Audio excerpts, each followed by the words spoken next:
Okay, we're back again. This is Jay Smith, and we have John McLatchie here from Scotland, though you're in northern England at the moment. But we're talking about looking at some of the scientific supposed proofs of the Qur'an, and we're finding these really aren't proofs. In fact, if anything, these are foibles. And we want to look at some of these foibles, some of these errors that are in the Qur'an. Help me here. Give me some examples of some errors that you have found.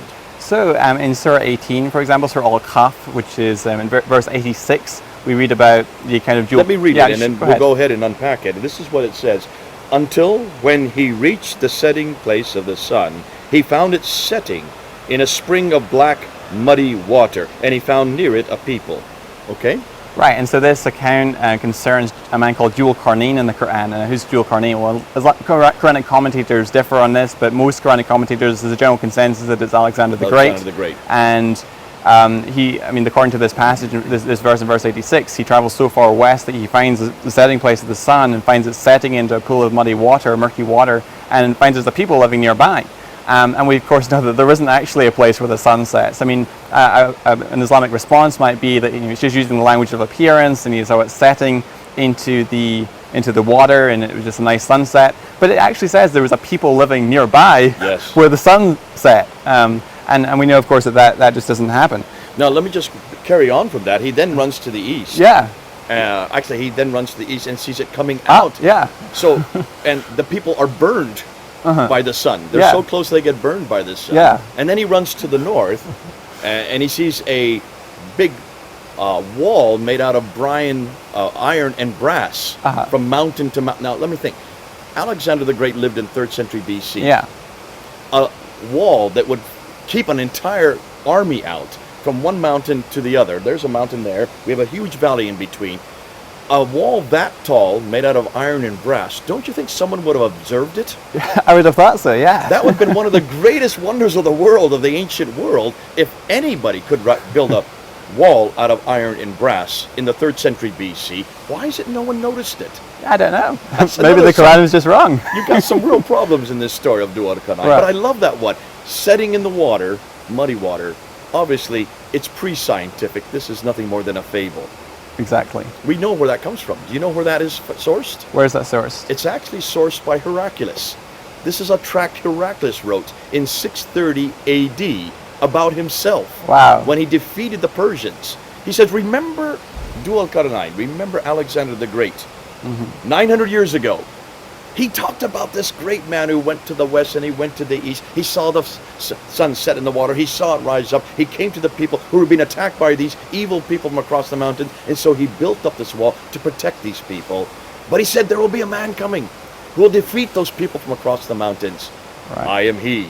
Right. Heraclius, the Byzantine Emperor. He wrote it as a tract for himself.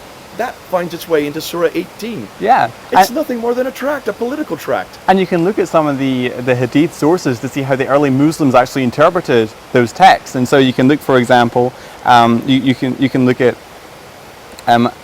another verse, for example, which is in Surah Yasin, or verse 36, verses 38 through 40, says, and the sun is quickly proceeding towards its destination. Let me go ahead and read it right out of the Quran itself. And the sun runs on its fixed course for a term, that is the decree of Almighty, the All-Knowing, and the moon we have measured for it maintain, or its mansions, till it returns like an old, dry, curved date stalk. It is not for the sun to overtake the moon, nor does the night outstrip the day. They all float each in an orbit. And so here you're dealing with a cumulative case for the understanding of the author of the Quran as to the relationship between the trajectories of the sun and moon and the earth. And so it seems that the author of the Quran actually thinks that the sun and moon are moving in relation to the earth, because it says that that they can't overtake each other in this. And in fact, so back up. What you're telling me, it's pretty obvious from the text. The earth is the center of the universe. Right. These are going around the earth. Right. These are going around the earth. And you can look at as I mentioned, you can look at the Hadith sources to find out how the early Muslims interpreted those verses. So in the case of the Surah 18 verse 86 one about Dhul Qarnain, we read in Sunan Abu Dawud that Abu Dar said, I was sitting behind the Apostle of Allah, who was riding a donkey while the sun was setting. He asked, do you know where the sun sets? I replied, Allah and his Apostle know best. He says, it sets in a spring of warm water.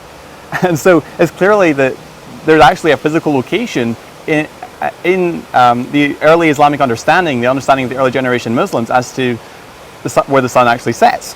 And if you read in Sahih Bukhari, which of course is the most authoritative hadith collection for Sunni Muslims, Sahih, it's one of the Sahih hadith. We read, this is in volume 4, book 54, chapter 4, number 421.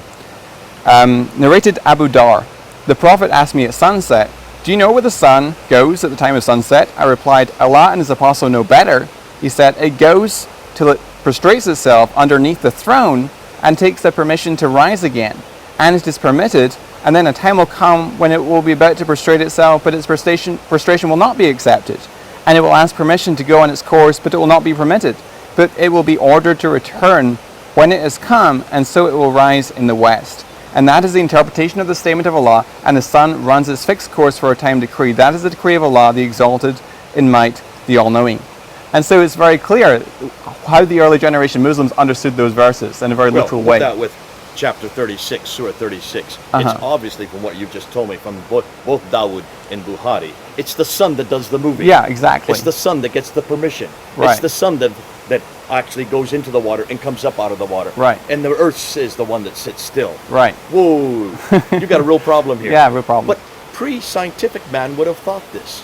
We do know that pre-scientific man thought that the earth was the center and everything went around it, one chasing the other, as it says here. But Allah certainly wouldn't have thought like that.